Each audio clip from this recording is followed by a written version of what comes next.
Í verkefni númer 9 þar eigum við að skoða sagnfyllingarnar og finna þær í textanum og setja síðan hornklóð þær. Athuga þá líka vel í leiðinni hvaða sagnir eru það nú sem að taka sagnfyllingu. Ef við rifjum rétt upp, hvað nú sagnfylling? Það í fyrsta lagi eins og við eigum að skrifa líka hérna á línuna hvaða liðir taka sér hlutverk sagnfyllingar. Þá eru það annars vegar nafnliðir og hins vegar lýsingarliðir sem geta tekið sér þar hlutverk. Og hvað nú sagnfylling?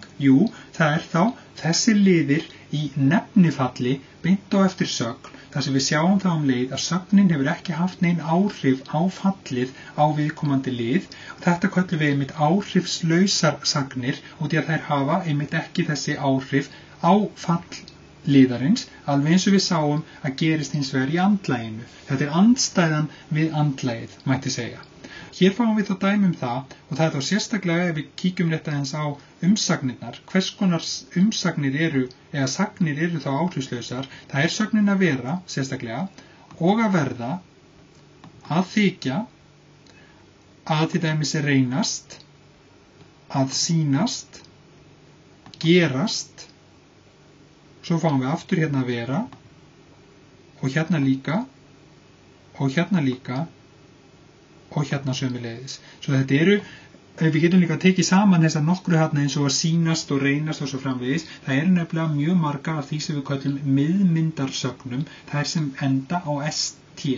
Og þá getum við líka oft séð notkunina á sögnina vera eins og hér var valinn, að þá sjáum við svona samsettum myndum eins og hérna líka var skýrður. Þetta einn svo kallega þolmynd þar sem við sjáum að þar kemur líka sagnfyllingin fram. Og svo sjáum við þarna afmörkaða liðina sem eru sagnfyllingar. Þetta nú oftast eða svona til blands nafnliðir og lýsingarliðir. Hér það tegns nafnliðurinn, skipstjóri á millilandaskipi. Þarna myndum við nú vilja taka forsetningarliðin inn með á millilandaskipi og því það greinilega að lýsa skipstjóranum nánar, myndum við nú telja líklegast. Hér það þá lýsingarliður sem búin að taka með sér atvikslið. Hér við með dálítið stóran nafnlið sem þá sagnfyllingin sem búin að taka inn í sig bæði lýsingarlið og lýsingarliðin búin að taka inn í sig atvikslið, afar harður samningamaður. Hér það lýsingarliður, hrekkjóttur, hér sömuleiðis lýsingarliður búin að taka með sér atvikslið, hér sama á ferðinni og hér enn og aftur lýsingarliður, hér hins vegar nafnliður með eignarfallseinkunn og hér nafnliður og hér lýsingarliður. Svo eins og þið sjáu, það sent ýmislegt þarna í boði. Við getum alveg séð dæmi þetta hvort tveggja ganga ágætlega upp í þessu samhengi. Sem sagt, alltaf liður í nefnifalli, það grunnatriði í þessu sem fyllir þá upp í sögnina. Það líka hugtakið þarna, sagnfylling. Í verkefni 10 eigum við að finna einkunnir og eignarfallseinkunnir í eftirfarandi setningum og setjum þær hornklófa. Einkunnir geta sem annars vegar verið lýsingarliðir, mjög algeng og eiginlega algengast, eða nafnliðir, þá sérstaklega fornöfn algeng sem einkunnir í þessu samhengi, en eignarfallseinkunnir sérstaklega bara nafnliðir, þá oftast á nafnorð í eignarfalli sem lýsa þá nánar aðalorðinu. Það einkennandi við venjulegar einkunnir að þær koma vanalega fyrir framan aðalorðið, það að segja þá sem ákvæðisliðir, en hins vegar eignarfallseinkunnir koma frekar fyrir aftan aðalorðið. Það langalgengasti staðsetningin þá sem fylliliðir. Og það sjáum við til dæmis hér, þar sem við fáum þá hvoru tveggja með aðalorðinu dóttir, þá við annars vegar með einkunnina yngsta sem á lýsinni og líka eignarfallseinkunnina hjónanna sem líka að lýsa dótturinni. Svo þannig koll að kolli getum við séð bæði verið í gangi með einu og sama aðalorðinu þá sem væri í viðkomandi nafnlið. Þetta ætti nú að skýra sig að mestu sjálft. Hér höfum við til þess fornafn sem einkunn, hér höfum við lýsingarlið sem einkunn, hér líka. Hér svona spurningin, það svolítið á gráu svæði með svona forsetningarliði. Við vanalega þó höfum ekki talið á til einkunna og gerum til þess ekki samkvæmt töflun okkar á minnisblaðinu, en stundum lætur forsetningarliður dálítið eins og einkunn. Hann auðvitað til þess hérna að lýsa manninum nánar. Það vissulega alveg rétt. Húsi bakarans sjáum við þá eignarfallseinkunnina, hérna nafnliður sem einkunn, sem fornafn, fylgi með morgun og þannig koll að kolli sjáum við dæmi að við erum með ýmist eða getum við séð lýsingarorð eða fornöfn eða nafnorð virka sem einkunnir. Í verkefni 11 eigum við að raða þessum setningum upp í rétta orðaröð og við þurfum að rökstyðja hvers vegna þessi röðun telst þá rétt miðað við íslensku. Fyrstu myndum við segja að ætti að vera gamli maðurinn fór til útlanda. Þá myndum við vilja fá frumlagið fremst, gamli maðurinn, og þar eðlilegt líka að við myndum setja lýsingarliðin og undan aðalorðinu, eins og ég nefndi rétt áðan, þá það eðlilegu staður fyrir einkunnina að vera sem ákvæðisliður sem þetta á undan aðalorðinu. Fór umsögnin, hún vill alltaf vera í öðru sæti og til útlanda forsetningarliðurinn, það forsetningin alltaf fyrst og svo nafnliðurinn. Og það eðlilegt svo sem líka að setja forsetningarliðin og eftir sagnorðinu sem fyllilið þá í sagliðinu. Í næstu myndum við segja að það ætti að vera litla stúlkan dansar vel, þá viljum við hafa frumlagið fremst sem þá litla stúlkan og síðan umsögninu næst dansar og síðan þá hvernig hún dansar, þá það fylliliður með sögnin að dansa að hún dansar vel, atviksliðurinn kemur aftast.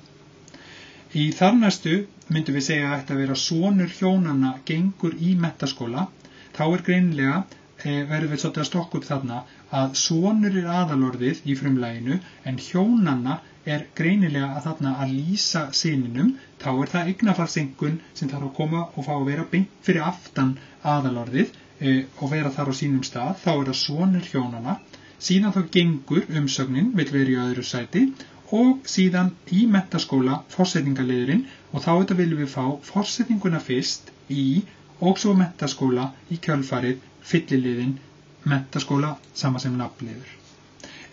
Síðasta í þessu, góða köku oft í baka.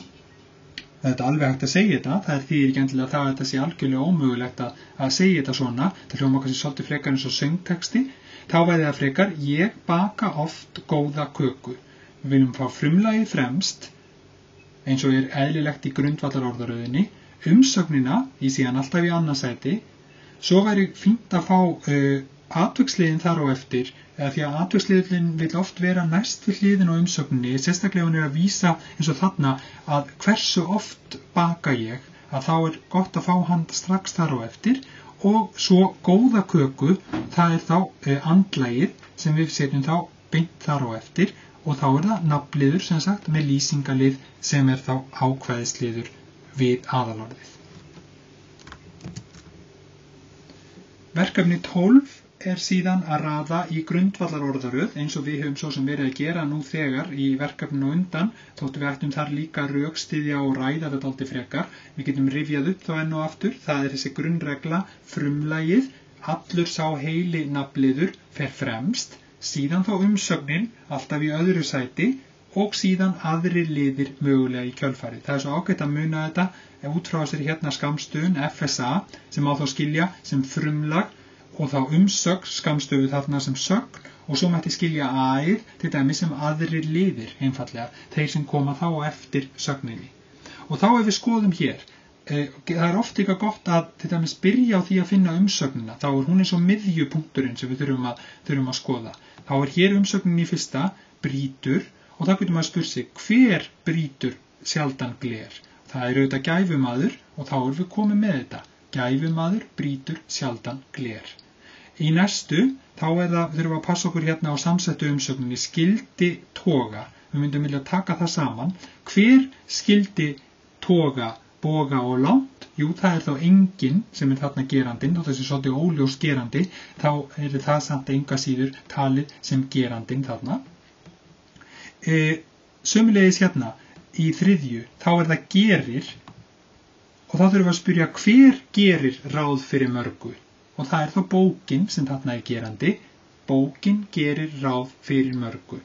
Og við passum á að halda öllum liðunum saman, til dæmis hérna forsetningarliðnum fyrir mörgu, að það má ekkert kljúfa hann eitt í sundur, og við líka breytum engu orði, við breytum ekki beygingu á neinu eða neinu svoleiðis, við bara stokkum upp. Og að lokum, hverjum þykir baðið gott, það greinilega gömlum, svo þá myndum við setja það þarna. Þarna erum við með svolítið óvanalegt frumlag líka, en við myndum, þetta er svona frumlags ígildi svolítið, en þarna myndi það alveg gangu, gömlum þykir baðið